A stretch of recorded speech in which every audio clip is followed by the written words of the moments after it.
다음은 인천 동구 미추홀구 을 출신의 국민의힘 윤상현 의원 나오셔서 질문해 주시기 바랍니다.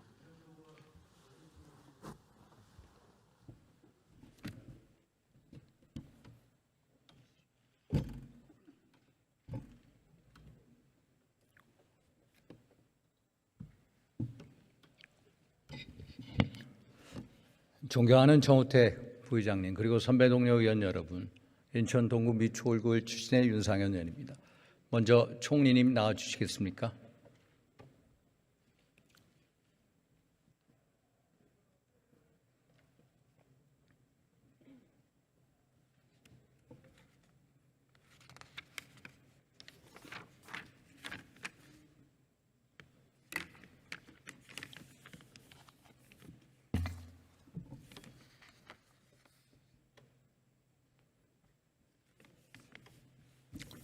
총리님, 그 과거사 문제에 얽매여서 극도로 경색되었던 한일 관계가 최근 윤석열 대통령의 일본 방문으로 훈풍이 불기 시작했습니다.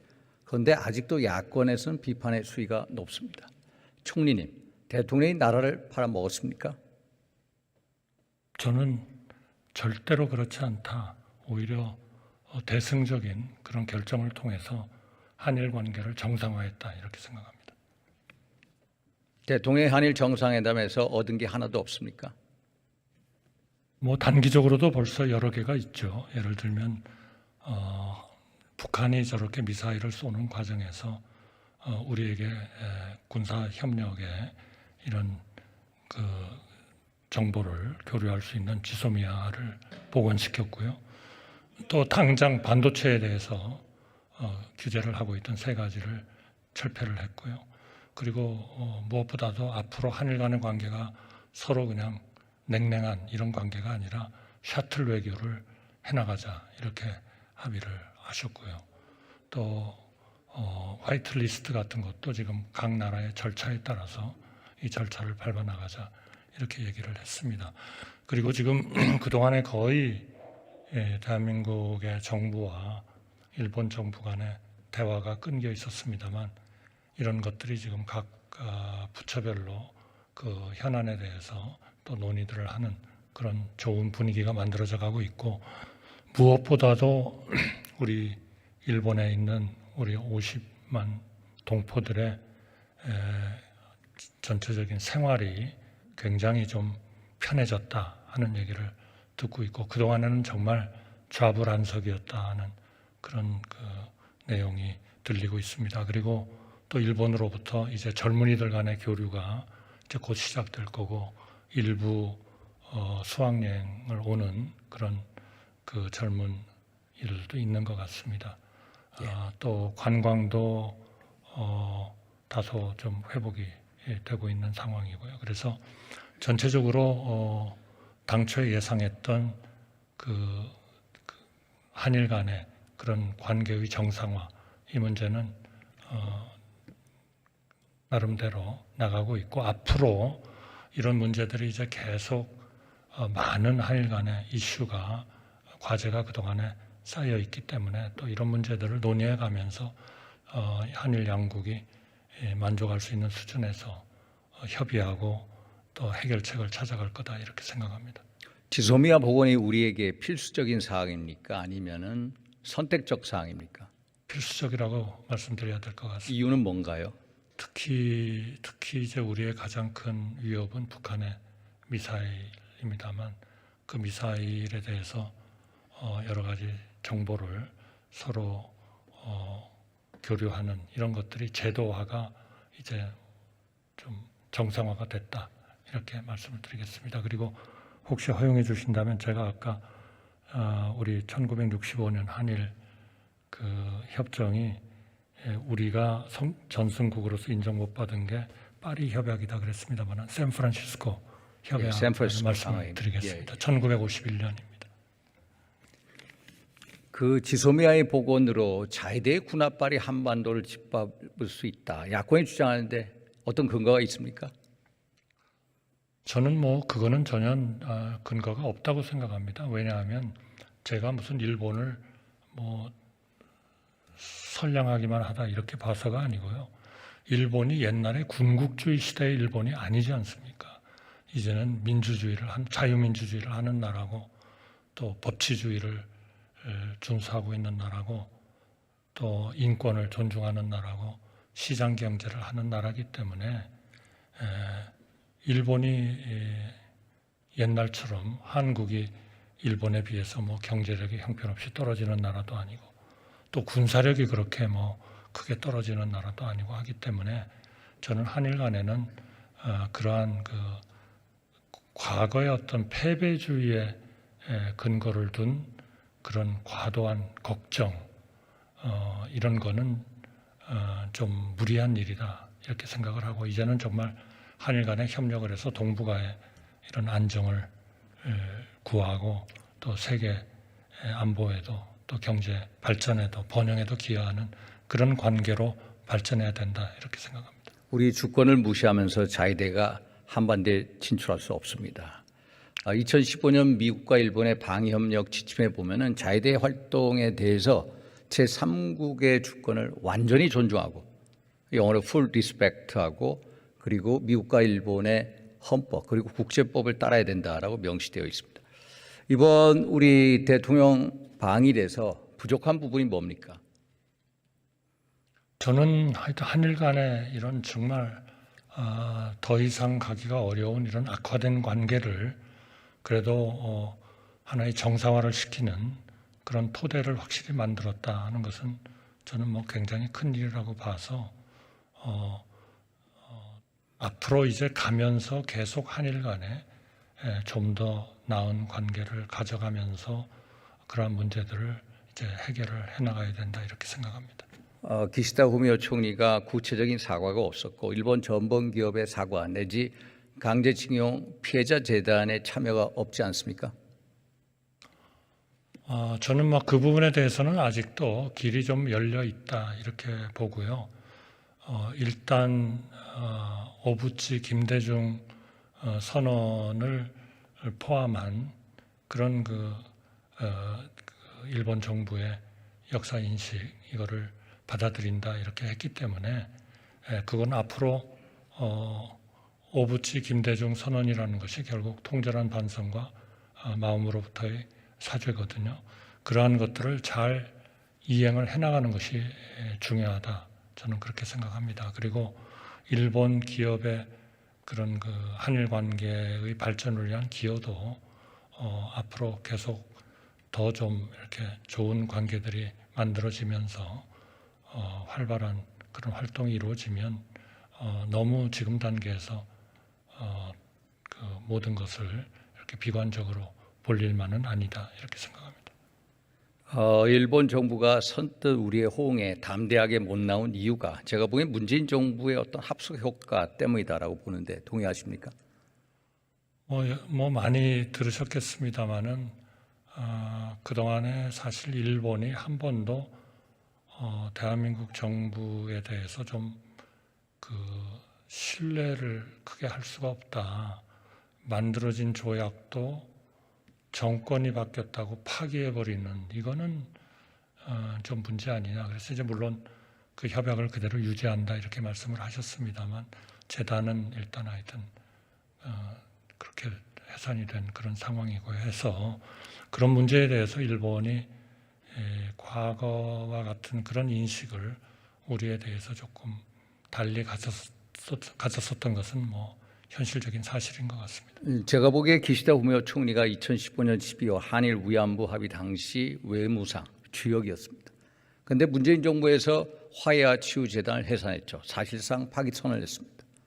또 2018년 10월 대법원 확정 판결 이후에 일본은 한일 청구권 협정에 의해서 문재인 정부에게 2019년 1월, 5월, 6월 계속해서 외교적 협의를 하자, 또 중재위원회를 구성하자, 또 3국을 통한 중재위원회 구성을 하자라고 했는데 문재인 정부가 제대로 응하지 않았습니다. 그래서 일본 정부 입장에서는 문재인 정부, 또 한국 정부는 아예 믿지 못한다라는 불신감이 팽배해 있는 상황입니다. 더군다나 또 기시다 후미오 총리의 낮은 지지율, 또 정치권의 우경화 경향, 그리고 4월에 예정된 지방자치 선거, 중년 재보궐, 이런 게 영향을 미쳐서 선뜻 응하지 못했다고 봅니다. 그런데 공동 기자회견문에 보면은 기시다 총리가 구체적으로 하나하나 현안들을 풀어내겠다라고 했는데 단계적 호응을 시사를 했습니다. 그래서 이번 7월에 총리가 한국을 방문하면은 좀 더 이런 문제에 있어서 구체적인 진전이 있을 거다라고 보고 있는데 동의하십니까? 뭐 한일 간의 그 긴밀한 협의를 통해서 해결할 문제가 많이 있기 때문에 하여튼 긴밀한 협의가 굉장히 필요하다 이런 생각이고요.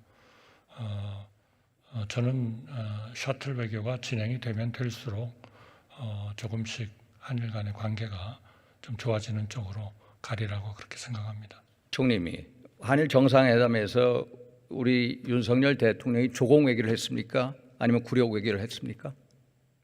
조공이라는 거는 일종의 약한 사람이 강한 사람한테 뭐를 갖다 바치는 거 아닙니까? 대한민국이 지금 그래야 할 이유는 별로 없는 거죠.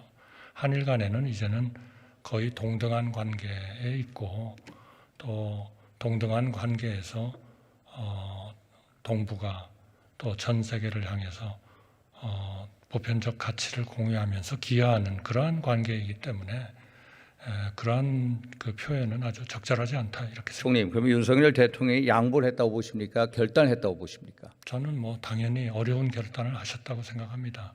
사실 욕 안 먹고 편하게 있자면 아무것도 안 하는 게 제일 좋지 않습니까? 그러나 그거는 국가를 운영하는 지도자로서의 덕목은 아니다. 저는 그렇게 생각합니다. 반기문 전 유엔 사무총장은 이에 대해 어떤 평가를 내린지 아십니까? 결단을 내렸다는 그런 톤으로 말씀을 하신 것으로 알고 있습니다. 대법원 판결, 국제법, 한일 관계를 종합적으로 고려하여 내린 현실적이고 합리적인 대안이다. 대통령의 결단을 높이 평가한다. 이렇게 말씀하셨습니다. 네, 정대철 신임 헌정회장의 평가는 어떻습니까? 네, 비슷한 평가를 하신 것으로. 윤석열 대통령이 가장 잘한 게 한일 관계 개선이다. 노력을 높이 평가한다. 김진표 국회의장님 어떻게 평가하셨습니까? 네, 같은 의미로 결단 내리셨다고 했습니다. 제가 알고 있는 오코노기 마사오 일본 게이오대 명예 교수가 있습니다. 그 사람은 어떻게 평가하신지 아십니까? 비슷한 톤으로 말씀하셨고 그러한 톤으로 말씀을 하신 거는 전 세계에 굉장히 많은 거죠. 오코노키 마사오 교수는 사석에서 일본 외교의 완패다. 윤석열 대통령이 한일 외교에서 주도권을 가져갔다. 이렇게 평가를 내렸습니다. 네. 사실 한일 관계 역사를 보면은 윤석열 대통령 이전에 우리 나라 두 분의 전직 대통령이 역사적인 결단을 내리셨습니다. 아까 말씀하신 박정희 대통령 1965년 계엄령을 선포하면서 일본과 기본조약, 청권협정을 맺었습니다. 당시에 박정희 대통령은 불구대천의 원수하고 국익을 위해서 손을 잡아야 된다라고 역설을 냈습니다. 김대중 대통령 1998년 10월이죠. 오부치 게이조 총리와 21세기 새로운 한일 파트너십 공동선언을 서명했습니다. 당시 일본 문화 개방에 대해서 우리 국민의 80% 이상이 반대를 했습니다. 그런데 김대중 대통령은 뭐라고 생각하셨냐? 한일 관계를 피해자와 가해자의 고정적인 틀 속에 묶어놓고 가해자가 건건히 사과하기 전까지 한일 관계가 나아갈 수 없다라는 게 아니라 피해자이지만은 먼저 화해 손을 내밈으로써 가해자의 사과 협력을 이끌어내자. 이게 한일 관계에 있어서 김대중 정신이고 김대중식 결단이었습니다. 저는 이러한 결단을 이어나간 게 윤석열 대통령이다. 그래서 후세 사과 평가할 거다 보는데 동의하십니까? 우리의 여러 가지 국력이나 현재 국격으로 봤을 때 대한민국이 그런 외교에 있어서 좀 더 주도적으로 나가야 하는 그러한 위치에 있다. 저는 그렇게 생각합니다. 이번 정상회담에서 독도 문제가 거론되었나요? 안 됐습니다. 독도의 디귿자도 나오지 않았죠. 안 나왔습니다. 한일 위안부 합의에 대해서는 얘기가 나왔죠. 그러나 그게 의제로서 논의된 바는 전혀 없습니다. 예, 사실 독도나 위안부 문제를 위자해서 어떤 서로 얼굴 붉힐 일은 만들 수 없다라는 게 맥락상의 판단입니다. 그러면 후쿠시마 현산 수산물 수입 규제 철폐 요구는 있었습니까? 그러나 그런 거는 저희 정책이 워낙 분명하기 때문에 거기에 대해서는 그렇게. 그래서 일본 언론에서 자꾸 여러 가지 이제 얘기가 나오는데 대통령의 답변은 뭡니까? 일희일비하지 말자 이런 말씀 아니신지 모르겠습니다. 그리고 우리의 정책을 분명하게 하셨습니까? 루카가 후쿠시로 이란 의원 연맹 회장의 멍게 수입 요구 알고 계십니까? 어느 신문에 뭐 잠깐 난 것으로 알고 있습니다. 뭐 일일이 다 뭐 대통령과 누가 무슨 이야기를 한 것을 다 뭐 얘기하기는 좀 적절치 않습니다만, 그러나 뭐 그것도 너무나 분명하게 우리가 후쿠시마 그 지역에서 나오는 수산물 수입에 대해서는 전혀 그를 수입을 지금 틀 생각이 없다라는 걸 분명하게 했기 때문에 그 조만간 후쿠시마 원전 오염수 해상 방류 있지 않습니까? 그게 아마 6월인가 7월에 시작이 되는데 우리 정부의 입장은 뭡니까? 우리의 입장은 하여튼 국민의 안전, 그리고 그 안전이 가장 최우선적으로 보장되어야 한다 하는 것이기 때문에 이러한 것들이 보장될 수 있도록 그 IAEA라는 국제기구가 그러한 그 여러 가지 검증을 하고 있는 것에 대한민국의 기관이 참여하고 있고, 그 대한민국의 그 전문가가 지금 참여하고 있습니다. 그래서 거기에 더해서 저희는 좀 대한민국이 좀 그 독자적으로 그런 검증을 할 수 있는 그런 그 계기를 가져보자라는 쪽으로 일본과 협의를 하고 있습니다. 일각에서는 오염수의 안전성이 충분히 입증되기 전까지 국제해양법 재판소에 해양수 방류를 저지해달라는 잠정 조치를 신청하자라는 의견이 있습니다. 어떤 입장이십니까? 글쎄요, 그것도 뭐 하나의 방안으로서 검토는 해볼 수 있겠습니다만, 우리가 현재 같은 상황에서 반드시 이길 수가 있는지 하는 것은 아마 예단은 좀 하기 어렵지 않나 싶습니다. 한일 정상회담에 대해서 국정조사를 하자, 청문회를 하자라는 데 정부의 입장은 뭡니까, 총리님? 이제까지 그런 거 해본 적이 없지 않습니까? 그리고 이거는 고도의 통치권적인 차원이고요, 통치권적인 행위다. 그리고 정상 간의 그런 그 고도의 그런 논의와 회의라는 것은 그렇게 운영될 수는 없다, 이렇게 생각합니다. 예, 총리 수고하셨습니다. 들어가 주시죠. 우리 국방부 장관님 나와 주시겠습니까?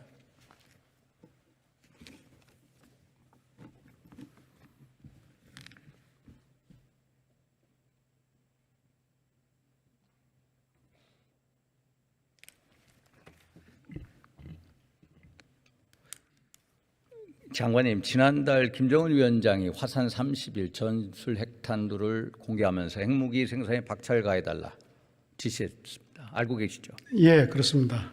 전술 핵탄두 공개가 기존 도발의 연장선으로 보십니까? 아니면 새로운 차원의 도발로 보고 계십니까? 예, 그 전술 핵탄두를 보여준 것은 여러 가지 측면에서 의미는 있다고 보고, 다만 그것이 지금 어느 정도 수준에 이르렀는지 완성된 게 있는지 하는 평가는 별개의 문제라고 봅니다. 아직 실용화 단계는 아니다. 예, 뭐 실용화되었다라고 단정적으로 말씀드리는 제한되고, 그 점에 대해서는 한미가 함께 평가를 하고 있는 중입니다. 직경을 보니까 한 4, 50cm 되던데 그러면 전술 핵탄두 전술 핵무기로 부를 수 있네요. 북한이 주장하는 것이 사실이라면 그 정도 크기는 일반적으로 전술 핵무기급으로 분류를 하고 있습니다. 그러면은 핵무기가 소형화되고 경량화된 거는 사실 아닙니까? 또 거기에 그 모형이 한 10개 정도 있던데 그러면 다량화 단계까지 와 있다라고 평가하십니까?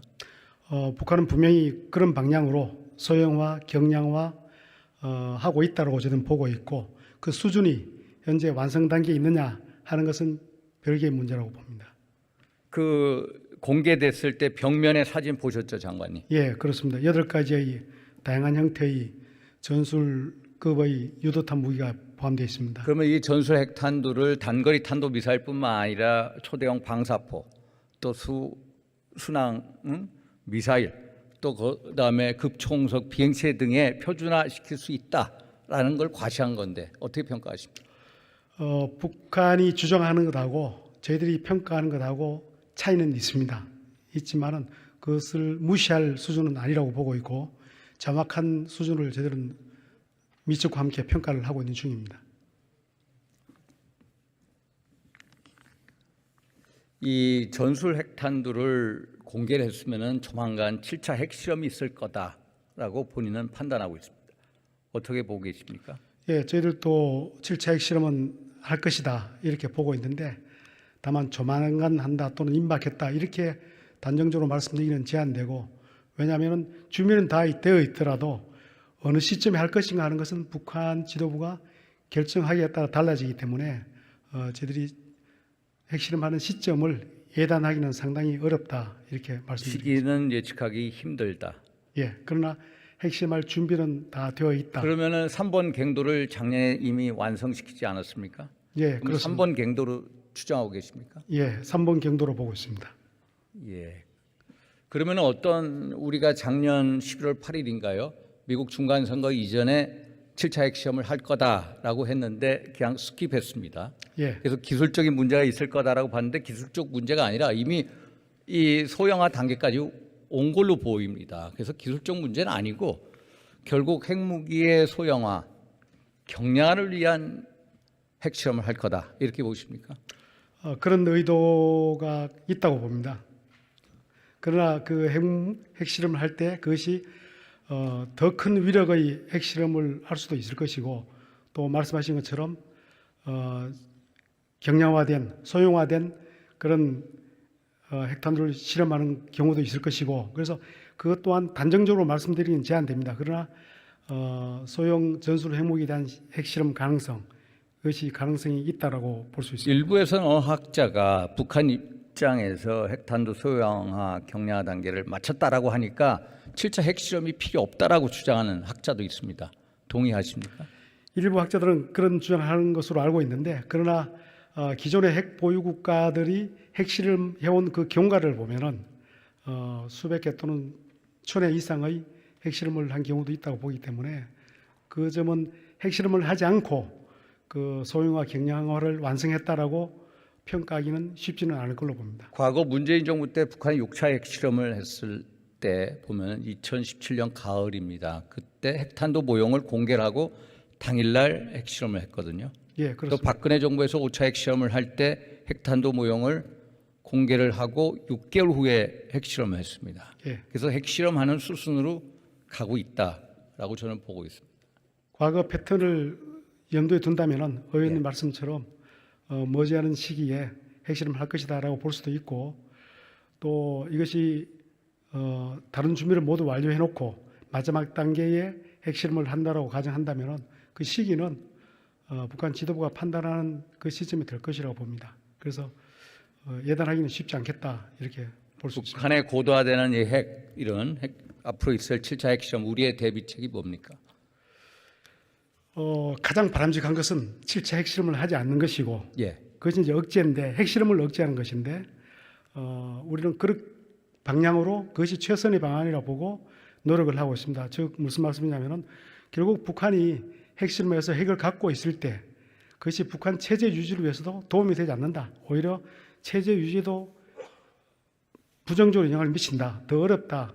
뭐 비용이 훨씬 더 크다라는 점을 인식토록 하기 위해서 우리가 지속적으로 한미 간에 협력을 하고 있는 것이고 구체적으로 말씀드리면 그래서 확장 억제 실행률을 높여서 북한이 핵을 갖고 있더라도 실제 사용할 기회가 없게 될 것이다. 이런 것을 느끼도록 만든다는 겁니다. 그래서 결국은 억제를 하는 것이 최선이다 이렇게 보고 거기에 많은 노력을 기울이고 있습니다. 그러니까 우리의 군사적인 대비책을 기존 확장 억제 강화다 이 말씀이시죠. 그렇습니다. 그 장관이 매번 우리 국방부에서는 한국형 삼축 체계, 뭐 조기 확립 등을 얘기하고 있지 않습니까? 그건 어떻게 가고 있습니까?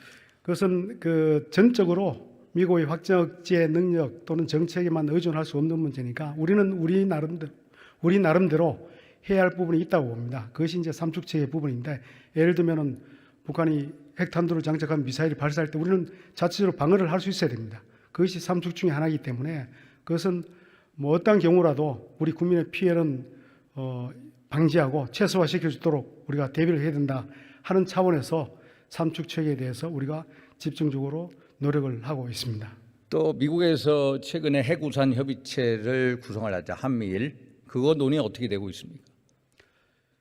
예, 결국은 크게 보면은 확장 억제 범주 속에 핵우산이 포함이 되는 겁니다. 결국은 핵 능력을 포함해서 미사일 방어를 포함한 재래식 무기까지 포함한 모든 가용한 수단을 동원해서 한반도의 평화를 지키겠다는 공약이기 때문에 해구산도 그 중에 하나가 보고 있고 좀 더 구체적으로 그 핵 전력에 대해서만 긴밀하게 협의하자 이런 의미로 우리가 볼 수 있을 것 같습니다. 근데 장관님, 제가 큰 질문이 있습니다. 한국형 삼축 체계 조기 확립 말씀하시는데 그 한국형 삼축 체계라는 게 결국 재래식 전략 아닙니까? 북한은 사실상 핵 보유국인데 우리 뭐 삼축 체계 구축에 대해서 겁을 먹겠습니까? 물론 의원님 말씀대로 핵 무기와 핵이 아닌 비핵 무기의 차이는 분명히 큽니다. 그러나 과학기술의 발전으로 인해서 그 첨단 무기 같은 경우는 고위력, 초정밀 이런 식으로 하기 때문에 뭐 구체적으로 말씀드리기는 제한됩니다만은 상당히 위력이 큰 그런 탄도탄 미사일을 우리가 보유하게 하고 있고 또 앞으로 더 발전된 그런 고위력의 미사일을 가질 계획을 갖고 있기 때문에 상당한 위력을 갖고 있다 이렇게 말씀드리겠습니다. 또 기존의 확장 억제에 대해서 제가 큰 질문이 있습니다. 확장 억제라는 것은 북핵 위협에 대한 억제 효과도 있어야 되지만은 우리 한국 국민에 대한 안전을 보장하는 효과, 소위 말해서 영어로 어슈어런스 효과가 있어요. 어슈어런스 효과가 없다는 사실. 그러니까 한국 국민들의 70% 이상이 독자적 핵무장을 하는 겁니다. 아무리 국방부가 확장 억제를 강화시킨다 해도 귀에 들어오지 않는 겁니다. 그 이유를 살펴보셔야 합니다. 그 말씀하신 그 부분이 이제 신뢰성 문제인데 예. 그렇기 때문에 우리가 확장 억제 실행력을 높이기 위해서 많은 노력을 하고 있습니다. 특히 우리 정부 들어와서 이 4개 분야 정보 공유부터 시작해서 기획 단계까지 또 실시 단계 또 협의 체계 이 4개 분야로 구분해서 과거 볼 수 없었던 그러한 수준으로까지 향상시켜 나왔습니다. 예를 들면은 기획 단계까지 우리가 소위 TDS라고 하는 맞춤형 억제 전략을 개정함으로써 기획 단계부터 우리의 의지가 반영될 수 있도록 그런 여지를 만들고 있고 또 실시 단계도 마찬가지 우리가 필요로 할 때 언제든지 미국의 확장 억제 운용 수단인 그런 전략 자산을 전개할 수 있도록 협의하는 등 굉장한 수준으로까지 높아졌다 이렇게 말씀드릴 수 있겠습니다. 최근 미국의 그 상원 외교위원회 간사 제임스 리 씨라고 있습니다. 트럼프 대통령 측근이고 저도 한번 뵌 적이 있는데 한국의 핵무장을 허용하자라고 했고요. 재작년에 이미 다트머스 대학의 제니퍼 린드하고 데릴 프레스 부부 교수가 핵무장을 주장했습니다. 우리 정부의 입장은 뭡니까? 예, 뭐 그런 주장을 하시는 분도 꽤 있는 것으로 알고 있지만은 그럼에도 불구하고 우리 정부 입장은 분명합니다. 비핵화 정책 유지하고 그러면서 미국의 확장 억제 실행력을 높이고 아울러 우리의 삼축체계 능력을 향상시키는 방향으로 나가는 것이 맞다고 저는 봅니다.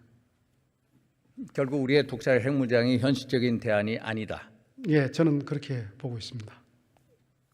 그래서 제가 단계적인 이 접근을 해야 된다. 박근혜 정부 때부터 한반도 영해 바깥에다가 미국의 핵미사일 탑재한 잠수함을 상시 배치하자. 그리고 한국과 미국이 핵 공유 협정을 맺자. 제가 지난번에 장관님께서 작년에 한번 말씀. 로이드 오스틴 장관하고 얘기 한번 하신 적 있으십니까? 예, 의원님 말씀하시는 그 잠수함 전력 부분은 예. 제가 말씀드리기는 어렵지만 이것은 그 의원님께서 뭐 믿으셔도 되겠다 이렇게 제가 답변드리겠습니다. 긍정적이시네요. 예. 그래서 제가 지난번에 SCM 미팅 끝나고 장관님의 말씀 보니까 이 미국의 확장 억제를 상시 전력이죠. 배치 수준으로 간다. 이렇게 얘기해요. 상시 배치 수준.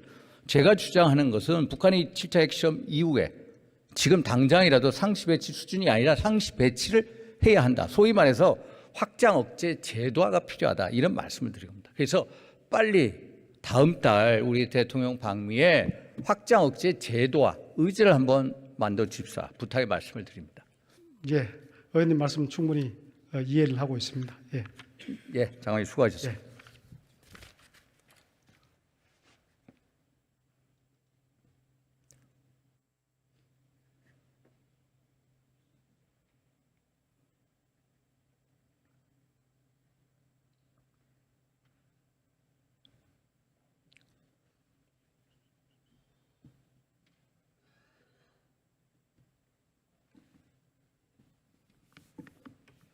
존경하는 정우택 부회장님, 그리고 선배 동료 의원 여러분, 지난 한일 정상회담은 과거를 딛고 미래로 나아가기 위한 윤석열 대통령의 결단이었습니다.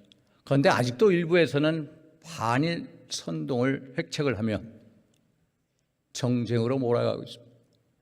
우리의 사랑하는 미래 세대에게 보다 안전하고 보다 부강한 대한민국을 물려주기 위해서 우리는 보다 넓은 국제관계의 흐름 속에서 한일 관계를 바라봐야 합니다.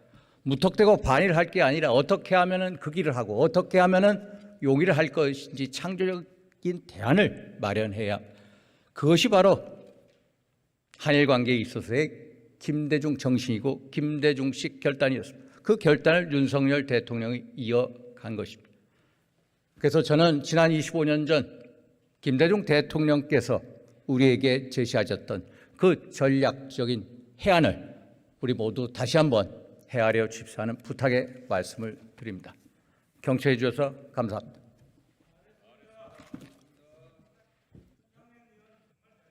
네, 윤상현 의원 수고하셨습니다.